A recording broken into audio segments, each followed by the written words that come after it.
박근혜 대통령이 오늘 20대 국회 개원 연설을 진행했습니다. 박 대통령은 정치권과의 소통 의지를 거듭 밝히면서 시종일관 협치 분위기를 강조했습니다.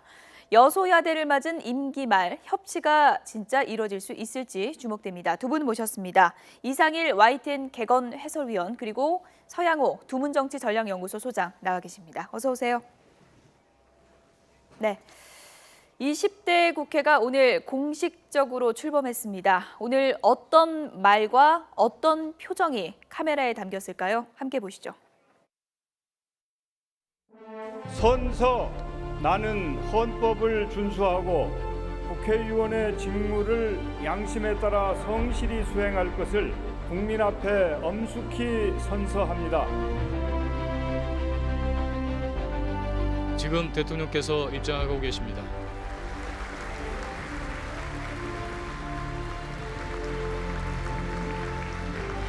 국회와의 적극적인 소통과 협력을 통해 국민에게 희망을 드리는 국정 운영을 펼쳐 나갈 것입니다. 국정 운영의 동반자로서 국회를 존중하며 국민과 함께 선진 대한민국으로 가는 길을 마련할 것입니다.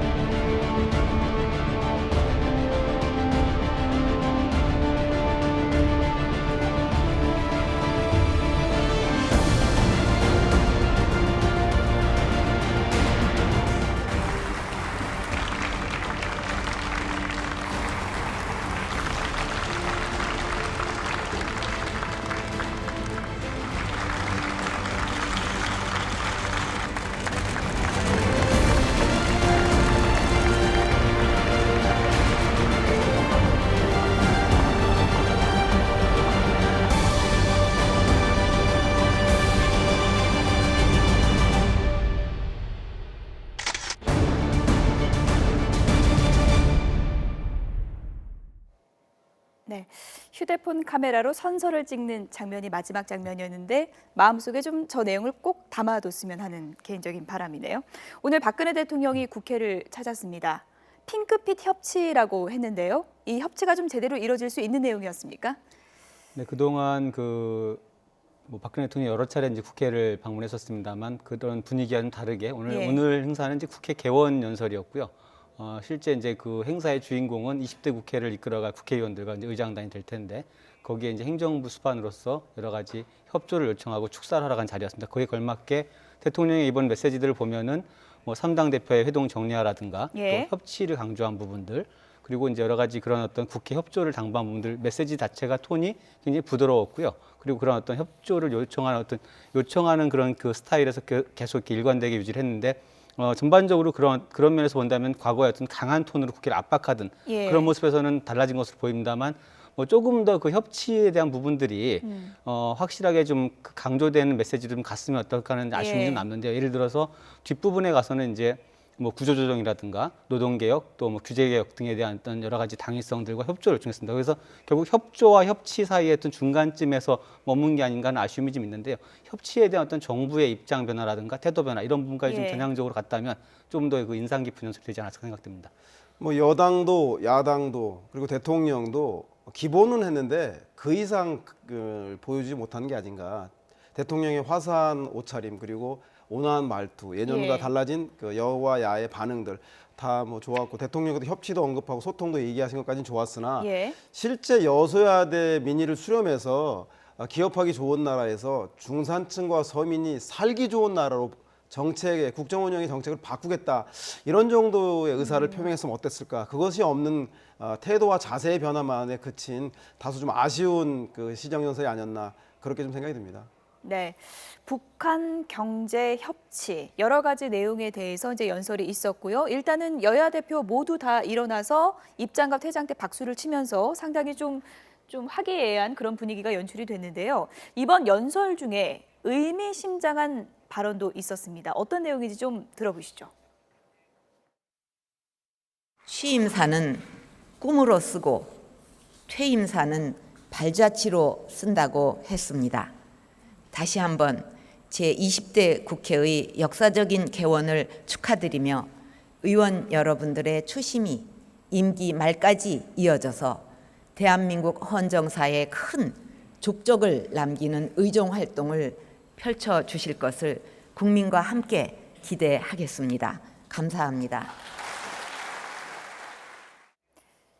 취임사는 꿈으로 쓰고 퇴임사는 발자취로 쓴다. 이거는 국회 우선적으로 하는 얘기겠지만 스스로에 대한 다짐인 것 같기도 하다. 이런 해석도 나오고 있습니다. 그렇죠. 전 저만 그렇게 느낀 줄 알았더니 예. 모든 국민들이 그렇게 느낀 것 같습니다. 예.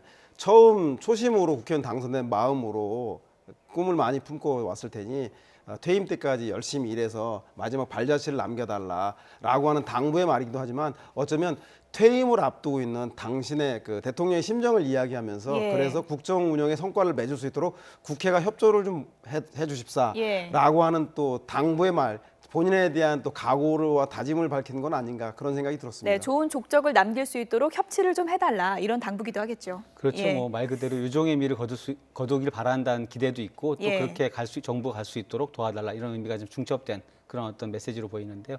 그러나 아까 처음에 그 국회의원들이 오늘 선서문을 이제 아까 핸드폰으로 찍는 장면이 나왔는데 그런 어떤 그 국회에 계신 분들이나 뭐 대통령이나 마찬가지겠습니다만 어떤 선언적인 어떤 그런 그 이야기들을 구체화시켜내는 그런 노력들 예. 그것이 정말 중요할 텐데 아마 양쪽 다 좀 그런 노력들 기울였으면 좋겠습니다. 네, 조금 전에 연설 내용이 상당히 좀 부드러웠다고 했는데 박근혜 대통령의 의상색으로도 여러 가지 정치적 함의가 담겨 있다고 하지 않습니까? 그렇죠. 평소 강한 어조로 얘기할 땐 붉은색을 많이 입었는데요. 오늘은 핑크색을 입었습니다. 어떤 의미로 해석할 수 있을까요? 전에 국회를 방문했을 때 보면은 이제 뭐 붉은색 외에도 예. 짙은 청색 계열의 옷을 입을 때도 있고 좀 강한 톤의 옷으로 네. 아마 그날의 어떤 분위기, 메시지를 전달하는 그런 자리였던 것 같은데 이번에는 지난번 그 3당 원내대표 회동 때도 예. 이제 분홍색 옷을 입었습니다만 지금 저희가 화면을 좀 분할해서 준비를 해봤는데 오늘 국회 개원 연설 때 왼쪽 옷과 지난달이었죠. 원내지도부 회동 때 똑같은 색을 지금 입고 있습니다. 예, 아마 예. 그 옷 자체가 어떤 정치적 메시지라기보다는 그 자리 자체가 예. 대통령은 물론 어디에 가나 주인공일 수밖에 없습니다만 대통령이 주인공이 된 행사가 아니고 국회 개원 연설에 초청을 받은 연사로 간 겁니다. 그래서 예. 너무 이렇게 두드러지지 않으면서도 뭐 국회와 어떤 정부가 같이 조화를 이루고 싶다 이런 어떤 그런 의미가 담긴 드레스 코드가 아닌가 생각이 됩니다. 네. 그리고 개원 연설을 마친 뒤에 그 포착된 장면도 좀 화제를 모았는데요. 박근혜 대통령이 이렇게 까치발을 들어서 정세균 의장과 악수를 나누지 않았습니까? 네. 아마 이번뿐만 아니라 지난번 정의화 의장 때도 까치발을 들어서 악수하는 예. 모습들이 포착되고 있는데 아마 국회를 국정운영의 동반자로서 인정한다는 그런 현재 여소야대 국회 때문에 더욱더 주목받는 자리인 것 같고요. 예. 국회 협치에 대한 당부, 대통령의 의회 존중의 모습이 담겼다라고 해석이 되는 것 같습니다. 네. 뭐 정세균 국회의장은 나중에 만나서 국회를 가장 많이 찾은 대통령이다. 이렇게 또 좋은 얘기를 또 주고받은 걸로 알려지고 있는데요. 그렇죠. 뭐 가장 국회- 많이 찾은 대통령인가요? 제가 횟수는 세보지 않았습니다. 예. 박근혜 대통령이 국회를 여러 차례 방문했죠. 그리고 뭐 시정 연설이나 이런 부분들도 이제 같이 갔었는데 아마 그런 어떤 덕담들 속에서 근데 이런 부분들이 중요한 것이 예. 뭐 정부와 국회가 지금 여러 가지 이슈만 놓고 보면은 화기애애하기 어려운 부분들이 많습니다. 뭐 국회법 개정안 문제도 그렇고 뭐 여러 가지 청문회 이슈들도 걸려 있는데 그럼에도 예. 불구하고 오늘 때 이런 어떤 개원 연설 속에서 국회는 예의를 갖춰서 대통령을 맞이하고 대통령은 또 그 협치라는 어떤 키워드를 가지고 이렇게 국회를 만남으로써 그런 대화를 이어갈 수 있는 틀 자체를 만드는 것 자체가 굉장히 의미 있는 것 같고요. 그런 어떤 좋은 분위기로 일단은 출발한 것 같습니다. 네. 아무래도 수많은 카메라가 지켜보고 있는 이 본회의장 안에서 누구와 악수하느냐, 누구와 대화를 나누냐 이거 하나하나가 정치적 의미로 해석이 될 수밖에 없는데요. 오늘 박근혜 대통령이 퇴장할 때 정말 많은 의원들과 악수를 했지만 김무성 전 대표와의 악수가 이렇게 화제를 모았습니다. 어떤 마음으로 내민 손길일까요? 아무래도 뭐 김무성 대표께서 지난 그 6월 12일 날 기자들과 오찬 간담회에서 나는 그 당대표 시절에 대통령과 전화 한 통화 해보지 못했다. 예. 그리고 그 안에서 그 대통령 비서실장이었던 김기춘 비서실장과 이병기 실장이 노력했는데도 불구하고 통화가 끝내 성사되지 않았다. 즉 대통령께 마음의 문을 열기 위해서 많이 노력했으나 전달되지 못한 것 같다는 건 네. 아쉬운 속내를 드러냈 드러낸 직후여서 네. 아마 대통령이 그것을 전에 듣지 않았는가. 그래서 김무성 대표에 대해서 위로와 격려의 악수를 청한 건 아닌가라고 예. 기자들이 해석하고 있는 것 같습니다. 네, 의원들하고의 그 모임에서 당대표 시절에 박근혜 대통령과 참 껄끄러웠고 직접 전화해보고 싶었는데 전화 한 통 안 됐다. 이런 심경을 토로한 것으로 계속 전해지고 있는 시점이지 않았습니까? 네, 그렇죠. 김무성 전 대표 속내는 어떨까요? 지금 박근혜 대통령과 어떤 관계를 유지하려고 하는 생각일까요? 뭐 총선 이후에 김무성 대표의 행보를 보면은 예. 일단은 뭐 당 대표로서 치른 선거에서 패했고 거기에 대한 어떤 큰 책임을 느낀다 그러면서 조용한 행보를 이어가고 있는데 뭐 두드러진 메시지도 내지 않고 가끔 가다가 이제 개인적인 소회를 피력하긴 합니다만 그러나 김무성 대표로서는 뭐 그런 부분에서 그동안의 여러 가지 당내 논란이나 갈등 부분에 대해서 그걸 드러내기보다는 끌어안고 이렇게 봉합을 하면서 어떤 이후를 여러 가지 그 이후에 대한 대선이라든가 여러 가지 수를 좀 두는 과정이기 때문에 예. 아마도 이제 이런 어떤 그 뭔가 이렇게 화해 제스처들 그리고 예. 그런 과정들이 김무성 대표 전 대표에게는 굉장히 좀 뜻깊은 의미로 다가올 것 같습니다. 네, 카메라가 쏠린 또 한 명의 사람이 있습니다. 눈에 띄는 악수가 박근혜 대통령과 김무성 전 대표의 악수였다면 눈에 띄는 박수가 있습니다. 바로 유승민 의원의 박수인데요. 연설 내내 계속 박수를 쳤다 그래요? 지난번 그 국회 연설과 에서 보여줬던 모습과 아주 사뭇 다르게 예. 적극적으로 반응하고 박수 쳤다는 게 화제가 되고 있는데 아마도 복당을 바라고 있는 유승민 그 의원의 속내를 드러낸 게 아닌가. 내가 이렇게 최선을 다하고 있으니 내 복당 문제에 대해서도 예. 당신이 가이드라인을 좀 열어주십시오라고 이제 기자들이 해석하고 있는데 꼭 그런 건 아니더라도 아무튼 현재 유승민 의원의 절박한 마음, 복당을 바라는 마음들이 표현되는 것 같아서 세간의 관심이 집중되고 있는 것 같습니다.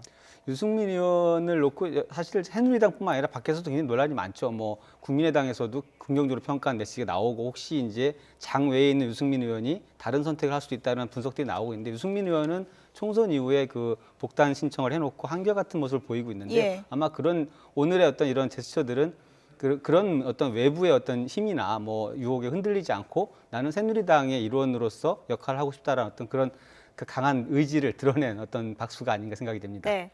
박근혜 대통령이 협치, 소통 이런 키워드를 꺼내 들었는데 오늘 의원들의 큰 관심을 모은 키워드는 정세균 국회의장이 꺼내 들었습니다. 바로 개헌이라는 문제를 꺼내 들었는데요. 어떤 얘기가 있었는지 먼저 한번 들어보시죠. 내년이면 소위 87년 체제의 산물인 현행 헌법이 제정된 지 30년이 됩니다. 개헌은 결코 가볍게 꺼낼 사안은 아닙니다. 그러나 언제까지 외면하고 있을 문제도 아닙니다. 누군가는 반드시 감당해야 할 일입니다. 그리고 분명한 사실은 개헌의 기준과 주체는 권력이 아니라 국민이며 그 목표는 국민 통합과 더 큰 대한민국이라는 것입니다. 국회의장으로서 20대 국회가 변화된 시대, 새로운 시대 정신을 담아내는 헌정사의 주역이 될 수 있도록 주춧돌을 놓겠습니다. 20대 국회 출범하면서 앞으로 대선까지는 한 1년 6개월 정도의 시간 여유가 있어서 이 시기에 개헌을 추진해서 신속하게 국민 투표까지 한다면 개헌 역사를 이루어낼 수 있는 것 아닌가 그런 기대를 가지고 있습니다. 네, 정세균 의장이 개헌 카드를 꺼내들었고 그리고 여야 의원들이 또 세미나를 열어서 개헌 그 논의를 이어갔습니다. 개헌 얘기 나올 때마다 나왔다 들어갔다 또 나왔다 들어갔다 이러지 않았습니까? 이번엔 본격적으로 좀 불이 붙을까요?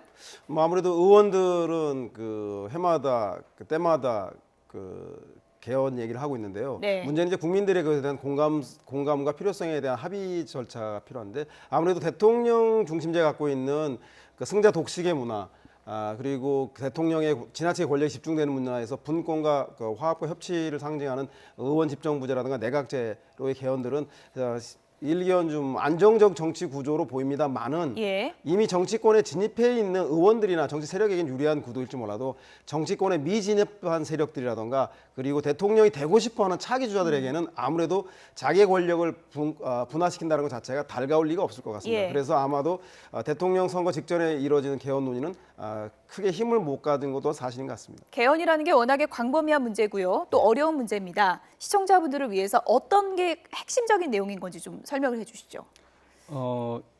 여러 가지 이슈가 있습니다만 그중 가장 지금 논의가 활발한 것은 예. 이제 권력 구조에 대한 부분입니다. 현재 네. 5년 단임제 대통령제를 좀 바꿀 필요가 있다라는 4년 중임제로 가자는 건가요? 아닌가요? 그 부분도 있고 예. 뭐 의원 집정제나 이제 분권형 대통령제라고 예. 하죠. 뭐 의원 내각제 논의도 있습니다만 여기서 좀 주시해봐야 될 부분이 전임 대통령들을 좀 보셔야 되는데 노무현 대통령도 그 임기 후반부에 개헌을 얘기를 했었고요. 예. 이명박 대통령도 임기 4년차가 넘어가면서 개헌 이야기를 했었습니다. 네. 박근혜 대통령 아직 그 개헌 이야기 꺼내지 않고 있습니다만 왜 대통령들이 그 후반부에서 그런 이야기를 하게 되냐면 5년 단임제 대통령제의 한계를 느끼게 된다는 거죠. 정권 초기에 구상했던 일들을 성과를 내고 끌고 가기에는 그 5년 단임제 구조가 너무 그 짧기 때문에 이런 예. 한계들을 보면서 그런 필요성을 느끼게 되는데 그것이 정치권의 벽에 가로막혀서 이것이 계속 이제 단절됐었는데 이번에는 20대 국회 이제 신임 의장인 정세균 의장이 개헌 이야기를 공식적으로 거론했습니다. 예. 만약에 이제 정부가 이런 부분들을 정치권이 좀 더 이렇게 혼란스럽지 않은 상황으로 논의를 해갈 수 있다라고 하면은 아마 개헌 문제를 논의할 수 있는 어떤 좋은 기회가 찾아올 수도 있을 것 같습니다. 네, 정세균 의장이 뭐 개헌은 누군가 반드시 해야 할 일이다. 그리고 임명진 목사는 차기 대통령 되려는 사람은 개헌부터 매달려야 한다. 상당히 강한 어조로 이제 얘기를 했는데 이게 나올 때마다 다시 들어갔다는 건 그만큼 파급력이 크다는 얘기잖아요. 이번엔 그렇죠. 좀 제대로 논의가 될 수 있는 그 환경이 조성이 된 건가요? 조금 다르죠. 과거에 그 개헌 논의가 결국 불이 붙지 못한 거는 현직 대통령이 임기 후반기에 제시를 했고요. 예. 그리고 그 당시에 이제 대선 레이스가 시작된 상태에서 유력한 대선 주자들이 반대했습니다. 왜냐하면 대선 판 자체를 흔드는 개헌 논의가 뭔가 나한테 불리하게 작용할 것이라는 어떤 우려들이 했는데요. 지금 상황은 이제 그런 어떤 대선에 대한 그 대세론으로 이끌어가는 유력 주자가 없는 상황이고요. 예. 그리고 만약에 이제 정치권이 그동안은 그 반대를 했었는데 오히려 정부가 지금은 이제 개헌 논의 시작하면 이게 여러 가지를 다 흡수하는 블랙홀이 된다 이런 논리로 그동안 개헌 논의를 좀 막은 측면이 있는데요. 예. 이것만 열린다면은 조금은 다른 구조 속에서 논의가 될 수 있을 것도 같습니다. 지금 뭐 의원들 세미나 하는 모습도 나오고 있는데 이렇게 의원들이 하나둘 나서다 보면 좀 기존과는 다른 분위기가 조성될 거다 이런 전망도 있는데 어떻게 될지는 좀 지켜봐야 될 부분인 것 같습니다. 조금 전에 이제 유승민 의원 박수 치는 모습 보면서 복당 얘기를 좀 해주셨는데요. 새누리당이 이 문제에 대해서 지금도 결론을 내리지 못하고 내부에서 의견이 좀 엇갈리고 있는 부분인 것 같습니다. 어떻게 보십니까? 뭐 일괄 복당이다 아니면 예. 순차 복당이다. 결론은 유승민 의원에 대한 복당 여부, 복당을 원하지 않는 쪽에서는 분리해서 복당해야 한다라고 주장하는 건데요.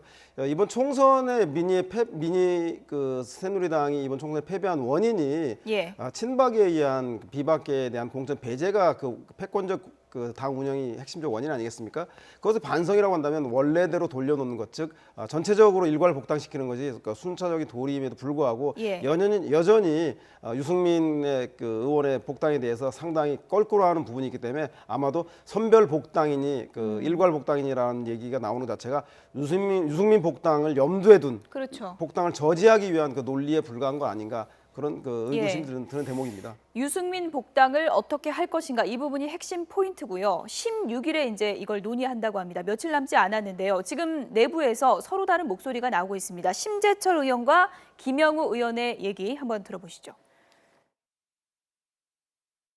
다른 5분에 대해서는 복당하는 데 대해서 아무런 다른 말이 없습니다. 그러나 윤상현, 유승민 두 분에 대해서는 이러쿵저러쿵 분명히 당내에 말들이 있습니다. 그렇기 때문에 그 부분에 대해서는 좀 더 얘기를 하면서 시간을 가지면서 설득하고 소통하는 것이 더 낫지 않겠느냐라고 생각해서 저는 지금 5분 먼저 하고 2분은 나중에 하자라고 생각한 거죠.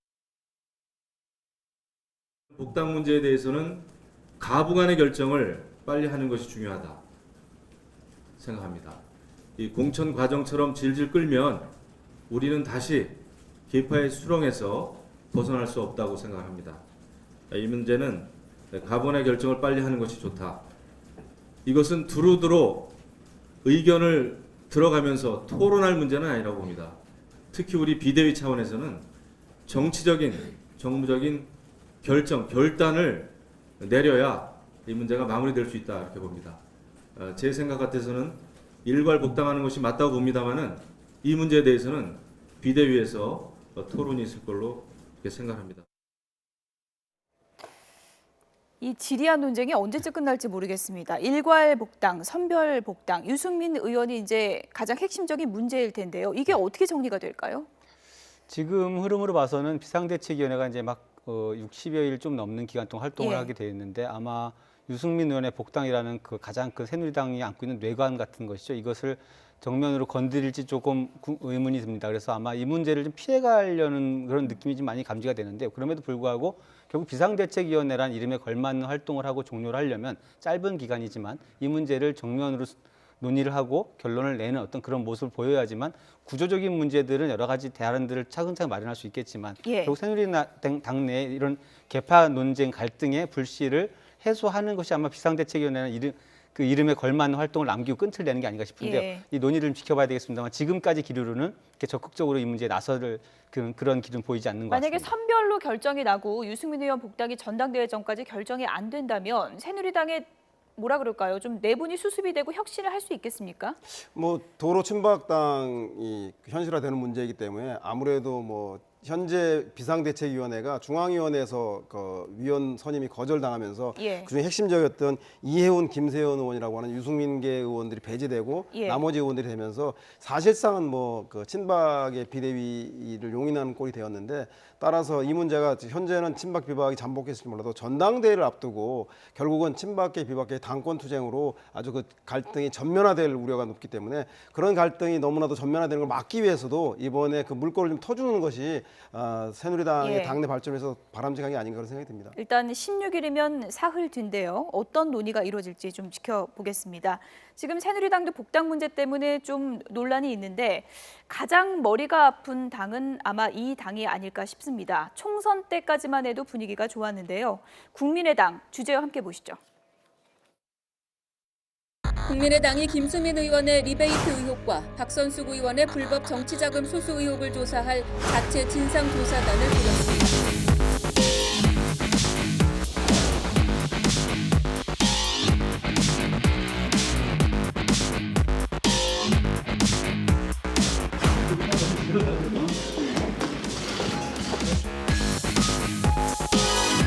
이 정치 관행을 안다고 하면은 그렇게 큰 문제는 아니고.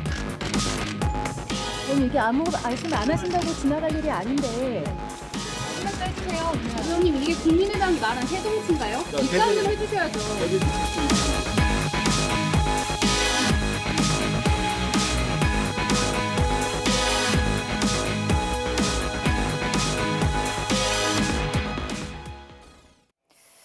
네, 안철수 대표가 속으로 정말 대권 그냥 쉽지 않네. 정말 이럴 것 같은데요. 지금 리베이트 의혹으로 시작은 됐는데 공천 의혹이 더 크게 불거지고 있는 것 같아요. 두 가지가 그 개별 사안이기도 하고 이제 막 연결고리가 있을 수도 있는 그런 이슈로 보입니다. 안철수 대표가 순간적으로 정말 급작스럽게 내후회안에 빠진 형국인데요. 일단은 가장 큰 이슈는 어쨌든 이 리베이트 의혹으로 지금 일컬어지고 있는 그 선거 홍보 관련된 어떤 예. 이슈, 그 당내 이슈들이죠. 이 부분들이 과연 이제 정말 리베이트가 있었는지 그리고 그것이 당으로 유입된 돈이 있는지 이 부분이 아마 핵심이 될 텐데 이 부분은 선관위가 지금 고발을 했고 검찰이 조사 중입니다. 그리고 또 하나는 이제 그 김수민 의원의 공천에 대한 어떤 부분들이 불거지고 있는데 이 부분은 뭐 선거법 관련된 사안은 아니겠습니다만 공당의 어떤 공천 과정 그리고 이것이 어떤 그런 업체와의 특혜나 이런 문제가 연결돼 있냐 이런 부분에 의혹이 있기 때문에 굉장히 크게 관심을 받고 있는 것 같습니다. 이 문제에 대한 어떤 지금 현재 그 국민의당의 어떤 입장은 뭐 진상조사단도 구성을 했고 합니다만 적극적으로 이런 것들에 대해서 스스로 드러낼 부분 드러내고 예. 밝히고 어떤 조치를 취하지 않는다면 이게 지금 국민의당이 그동안 쌓아온 것들을 한순간에 허물어뜨릴 수 있는 굉장히 큰 악재로 보이기 때문에 예. 이런 것들을 어떻게 좀 대응할지 좀 주시가 되는데요. 굉장히 곤혹스러운 상황인 것 네, 같습니다. 진상조사단이 근데 이제 셀프 조사단 아니겠습니까? 네. 스스로 이제 조사를 한다는 건데 일단은 리베이트 의혹부터 한다고 합니다. 공천 의혹이 아니라요. 그래서 이런 여러 가지 의혹들을 속 시원하게 좀 풀 수 있을까? 벌써부터 좀 회의가 많더라고요. 고양이한테 생선 맡기면 고양이가 생선 예. 지키나요? 자기 문제 자기가 잘 못 풀죠. 그래서 제가 보기에는 두 가지 문제, 리베이트에 의한 불법 정치자금 수수이냐, 그리고 공천 문제에 대한 그 공천의 대가, 불법적인 공천이 있었는가, 이 두 문제인데, 저는 그 리베이트 문제에 대해서 그야말로 중앙선거관리위원회라고 하는 국가기관이 검찰에 고발했기 때문에 그건 검찰 조사 결과를 지켜보는 것이 타당하고, 그에 앞서서 당 차원에서 아무리 무엇을 얘기한다들 그것을 국민들이 설득력 있게 받아들이지 않을 것 같습니다. 따라서 리베이트 문제는 철저하게 검찰 조사와 중앙선거관리위원회 고발 내용에 의해서 조사 결과를 받아보는 게 좋을 것 같고요. 다만 정치적인 도의의 문제는, 공천에 대한 문제는 당 자체 내의 문제이기 때문에 당 자체의 진상조사를 통해서 이 공천이 이런 과정을 통해서 이런 점이 미흡했고 이런 부분을 보완해 나갈 것이다 밝히는 것이 정치인의 도리가 아닌가, 오히려 이렇게 나누어서 구별해서 대응하는 것이 타당해 보입니다. 네. 지도부의 대응, 이 문제를 어떻게 대응할 것인가도 상당히 관심사인데요. 이게 어느 정도는 관행이었다, 이런 취지의 발언을 박지원 원내대표가 했습니다. 어떤 얘기인지 좀 들어보시죠.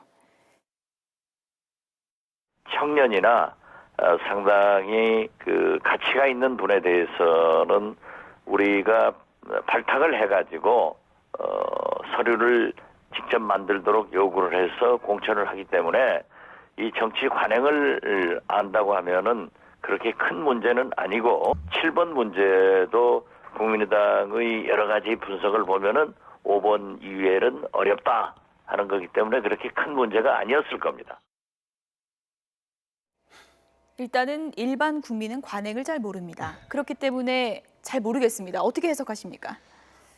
정치권이 실제 인재 발탁을 하다 보면은 그런 경우들이 있죠. 뭐 공천 신청하지 않았는데도 뭐 좋은 인재가 있으면은 뭐 입당을 권유하기도 하고 출마를 권유하기도 하는 것이 있는 건 사실입니다만, 그러나 이제 그 김수민 의원의 경우에는 과연 그렇게 당이 나서서 영입할 만한 어떤 사회적 활동이라든가 뭔가 그런 어떤 부분도 있었냐. 지금 이제 당에서 해명하는 부분은 홍보 관련된 일을 했기 때문에 그런 능력들을 봤다, 이런 부분인데, 그런 것이 납득이 될지 좀 의문이고, 그리고 7번 비례대표 그 순번을 준 것에 대해서도 그 정도는 당선 안정권이 아니었다라고 말하지만, 국민의당이 그 당시에 인기가 좀 떨어졌다 하더라도 보통 뭐 7, 8번까지를 당선권을 받기 때문에 그렇게 아마 쉽게 줄 수 있는 번호는 아니었다고 봅니다. 이런 것들에 대해서 쉽게 좀 납득이 안 가는 부분이 있기 때문에 관행이라고 하기에는 조금 무리가 있는 것 같습니다. 네, 일단 국민의당에서 이런 일이 벌어졌는데 관행이다, 이런 해명도 조금은 실망스럽다는 의견이 많은 것 같고요. 그리고 안철수 대표 대응에 있어서 다른 당과 이렇게 봤을 때 대응이 뭐가 다르냐, 안철수 대표가 이른바 골든타임을 이제 놓친 게 아니냐, 이런 시각도 있는 것 같습니다. 어떻게 보십니까? 그렇습니다. 밀실이나 깜짝 낙하산 공천, 기성정치에서 많이 보았기 때문에